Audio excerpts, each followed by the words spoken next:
આજ રોજ જુનાગઢ ભવનાથના દર્શને આ રાજ્યના યશસ્વી મુખ્યમંત્રી આદરણીય ભૂપેન્દ્રભાઈ પટેલ સાહેબ પધાર્યા હતા. જે રીતે જુનાગઢની અંદર મિની કુંભનું એક સુંદર આયોજન કરી અને સનાતન ધર્મ માટે જે રીતે ભારતીય જનતા પાર્ટીની સરકાર દ્વારા ખૂબ સુંદર રીતે કામગીરી થઈ રહી છે. આપણા રાજ્યના મુખ્યમંત્રી સાહેબે ભવનાથ દાદાના દર્શન કર્યા.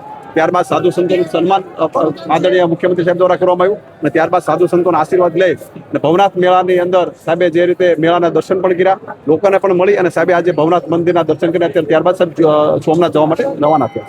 આજે મહાશિવરાત્રિ પર્વ છે તો પૂરા ભારત વર્ષની અંદર સનાતની જનતા જે છે એ શિવનો આ શિવરાત્રિ પર્વ ઉજવે છે. એની પાછળનું શાસ્ત્રોક્ત કથા છે કે વામન અવતાર જ્યારે થયો ત્યારે બલિરાજાને પાતાળમાં ફેંકતો હતો અને પછી લક્ષ્મીજીએ રાખડી બાંધીને ભગવાન વિષ્ણુને પાછા લાવ્યા.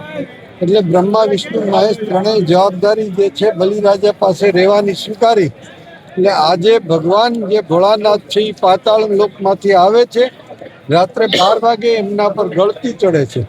પણ ભવનાથનો મેળો અનોખો એટલા માટે છે કે સમગ્ર ભારત વર્ષમાંથી સાધુ સંતો અને દિગંબર સાધુ આજે જગતગુરુ શંકરાચાર્યજી મહારાજે સ્થાપિત કરેલા અખાડા 7 એમાંથી 3 અખાડા અહીંયા સાધુ નેતૃત્વ કરે છે.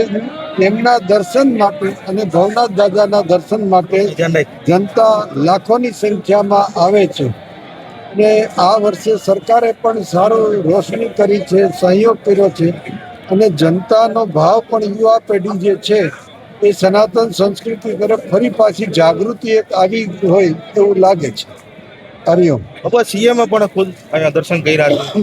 હા, અત્યારે જે રાજદ્વારી માણસો છે એવું માને છે કે અમે જ્યારે સનાતન સંસ્કૃતિના અમારો જન્મ છે, અમે અમારી સંસ્કૃતિ પાળીએ, બીજાનો આદર કરીએ, અમારી સંસ્કૃતિ પાળીએ.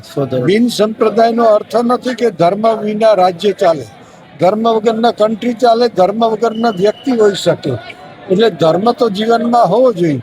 પોતપોતાની સભ્યતા દરેક વ્યક્તિએ જે છે પાળવી જોઈએ. એટલે સનાતની સૌ છે એટલે પહેલા સનાતની, પછી જે પદ કે હોદ્દો હોય ત્યાર પછીની વાત છે.